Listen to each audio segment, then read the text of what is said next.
Bonjour, merci beaucoup. Ça marche.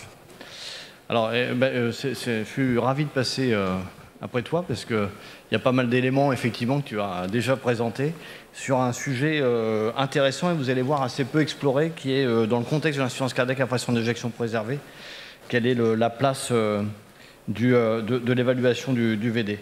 Donc, vous savez assez rapidement que finalement l'insuffisance cardiaque à fraction d'éjection préservée, c'est un terme horrible pour dire ceux qui n'ont pas d'insuffisance cardiaque à fraction d'éjection réduite.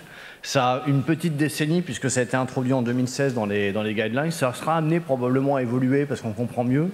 Mais là, tout de suite, c'est quand même une forme qui impacte à peu près la moitié des patients insuffisants cardiaques et pour lequel la physiopathologie sous-jacente n'est pas super bien comprise et souvent référée comme étant liée à une dysfonction diastolique plutôt qu'un défaut de contractilité.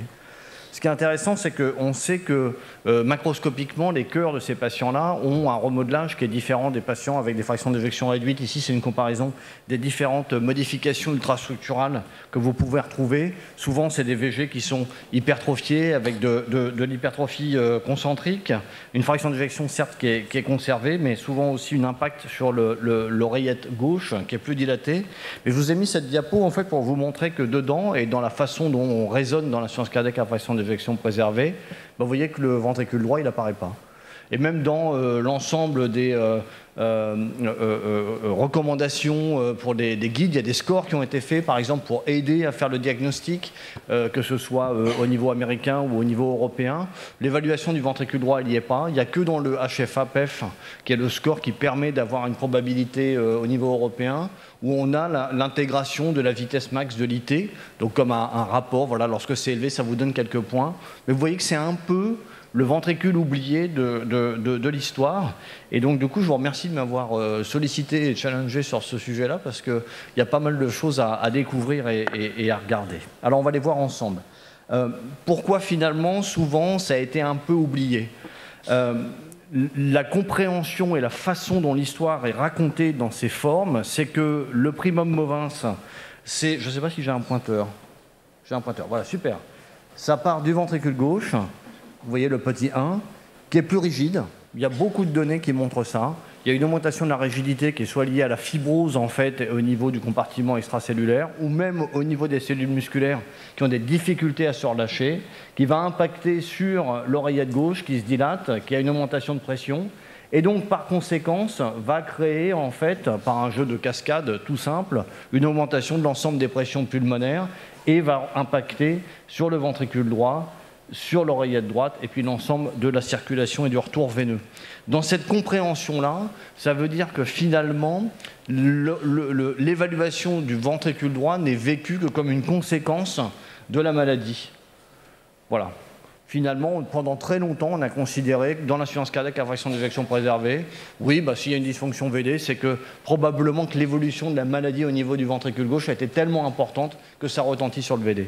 C'est ce qu'on va voir ensemble, c'est est-ce que ça c'est vrai, est-ce que c'est une pure conséquence ou est-ce qu'on peut aller au-delà ?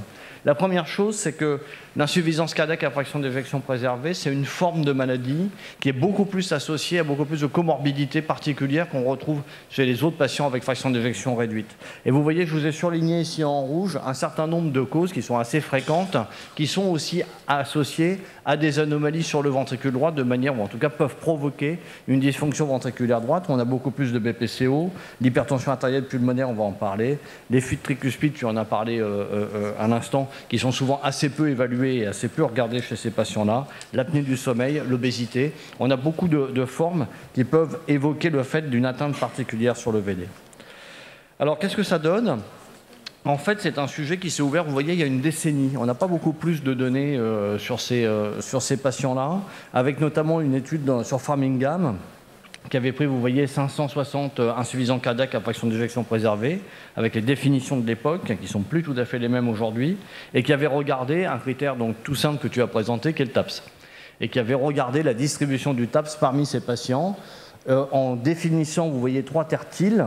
C'est d'ailleurs de là qu'on va retrouver le seuil ici à 16 ou à 20, Voyant et reportant ici le fait que sur ces patients-là, on a une proportion de diminution du TAPS par rapport à une population normale qui est plus importante, et rapportant ensuite le fait que le tercile de ces patients avec un TAPS inférieur à 16, indiquant une dysfonction VD, allait avoir un pronostic largement moins bon que les deux autres tertiles qu'on retrouve ici.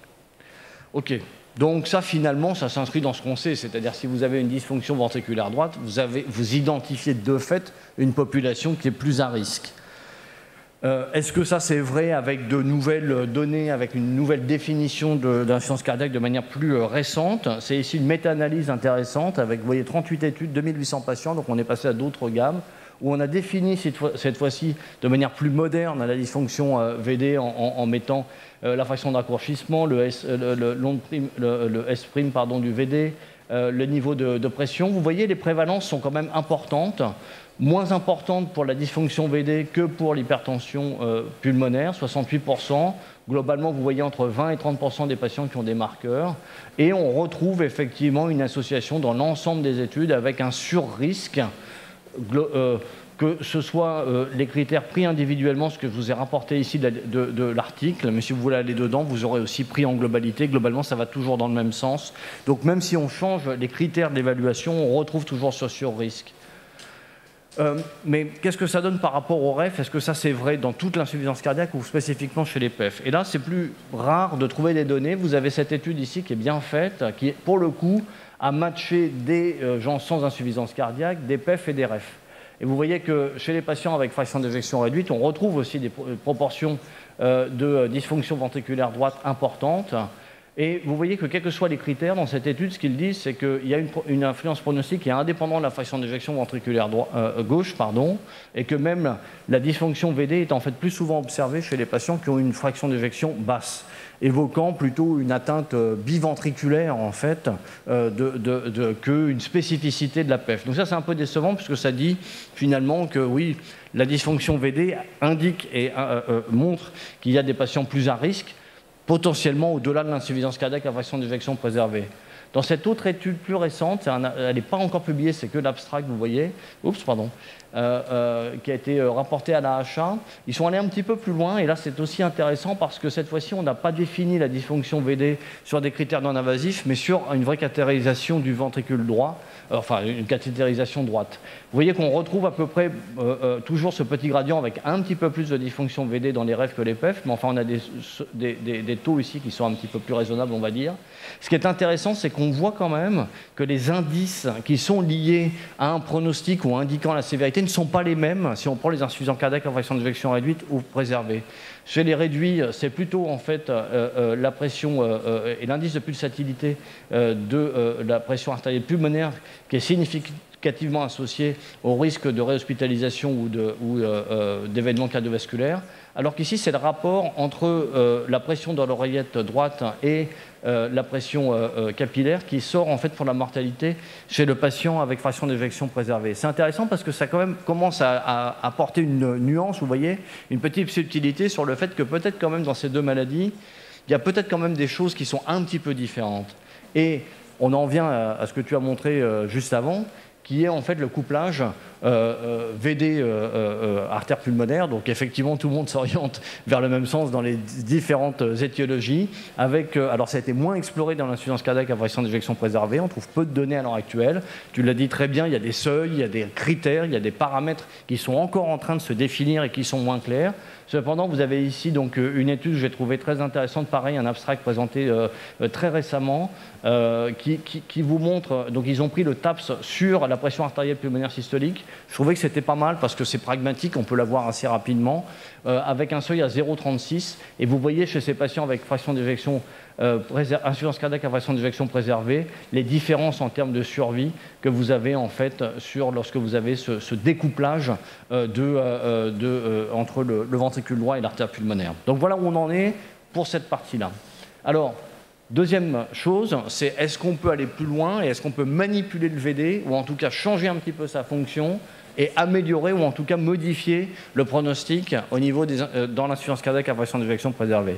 Il y a un très bel exemple de ça, c'est le shunt interatrial, et c'est souvent assez peu dit ce que je vais vous raconter, et je trouve que c'est, je pense, très intéressant. Vous savez qu'une façon, en fait, qui a été proposée de traiter l'insuffisance cardiaque, dont l'insuffisance cardiaque à fraction d'éjection préservée, c'est de décharger l'oreillette gauche de son hyperpression par un shunt, par une prothèse mise entre les deux oreillettes qui vont permettre en fait une dérivation et un retour au niveau des cavités droites d'un sang déjà oxygéné qui va en fait repasser. Et donc l'idée c'est de décharger en fait votre oreillette gauche par ce moyen. Ça a été très popularisé, ou en tout cas à la mode à la fin des années 2010, jusqu'à ce qu'on ait deux études, qui sont l'étude REDUCE-LAP, publiée en 2022, puis RELIEVE, publiée l'année dernière, qui globalement, vous voyez, ne montrent pas en fait d'intérêt ou de réduction des événements chez les patients lorsque vous avez mis en place cette prothèse. Donc c'est un peu décevant, mais ça va un petit peu plus loin que ça, et je vais vous montrer les résultats en sous-groupe de l'étude RELIEVE, parce que dans l'étude RELIEVE, dans RELAPSE, c'était que, dans REDUCE-LAP, pardon, c'était que des patients avec fraction d'éjection à plus de 40%. Mais ce qui est intéressant, c'est que dans RELIEVE, ils ont pris toutes les formes d'insuffisance cardiaque et ils ont stratifié en fonction du niveau de fraction d'éjection en dessous ou au-dessus de 40%. Et quand on regarde les résultats maintenant en fonction de la fraction d'éjection, ces résultats sont tout à fait majeurs parce qu'ils vous montrent en fait une réaction complètement opposée à cette petite prothèse et à ce shunt si votre fraction d'éjection est basse ou élevée. À gauche, vous avez la fraction d'éjection basse et vous voyez que vous avez un bénéfice, en rouge, c'est le groupe qui a reçu le shunt, à recevoir cette prothèse. Vous avez une réduction qui est significative, nette, des événements cardiovasculaires. Chez les patients avec une fraction d'éjection à plus de 40%, ici, c'est exactement l'inverse. Vous avez en fait, vous voyez significativement une augmentation du risque et vous voyez que les hazard ratios, quand vous regardez pour la mortalité, c'est 3,24, pour les réhospitalisations pour insuffisance cardiaque, c'est 2,05. Donc vous avez une réaction totalement opposée en fait à la mise en place de cette prothèse en fonction de la fraction d'éjection. Et ce qui est tout à fait intéressant, c'est que quand on regarde les remodelages et le suivi de ces patients, ce qu'on observe, c'est que les patients qui ont des fractions d'éjection basses, donc de l'insuffisance cardiaque systolique, on va dire pure, ont finalement eu plutôt une amélioration de beaucoup de paramètres. Le volume de l'EG a diminué, les pressions de remplissage du VG ont diminué, l'indice cardiaque est resté pareil et le VD n'a pas bougé. Par contre, chez les patients avec insuffisance cardiaque à fraction d'éjection préservée, vous voyez bien en fait que votre VD s'est dilaté, les pressions artérielles pulmonaires ont monté en fait, donc il y a eu une réaction comme si le VD était non compliant, n'avait pas du tout accepté ce retour et cette prise en charge supplémentaire et qui potentiellement explique, vous voyez quand même des hazard ratios à 3 fois plus de mortalité, c'est pas quelque chose auquel on s'attendait et qu'on a envie de proposer aux patients, mais qui donc pour moi est une très bonne indication qu'il y a une spécificité du VD au niveau de l'insuffisance cardiaque à fraction d'éjection préservée, bien sûr, à suivre un peu plus. Il a été ensuite suggéré, vous voyez dans REDUCE-LAP, que les patients qui de base ont une dilatation VD ou une dysfonction vont avoir une mauvaise réaction et un mauvais pronostic. Donc ça, c'est, je pense, très intéressant. Dernière chose pour finir, est-ce qu'on peut traiter une partie de l'insuffisance cardiaque à fraction d'éjection préservée en ciblant, bon alors le VD c'est compliqué, mais au moins l'hypertension artérielle pulmonaire? Il y a une étude en cours qui s'appelle l'étude HPFPH, c'est APEX, qui va être avec un composé qui est le TX45. Alors c'est quoi en fait? C'est de la relaxine. La relaxine, c'est en fait un vasodilatateur systémique et notamment pulmonaire. Vous voyez, dans la phase 1B, ça se traduit par à peu près 18% de réduction de la pression pulmonaire et 30% de réduction des résistances vasculaires.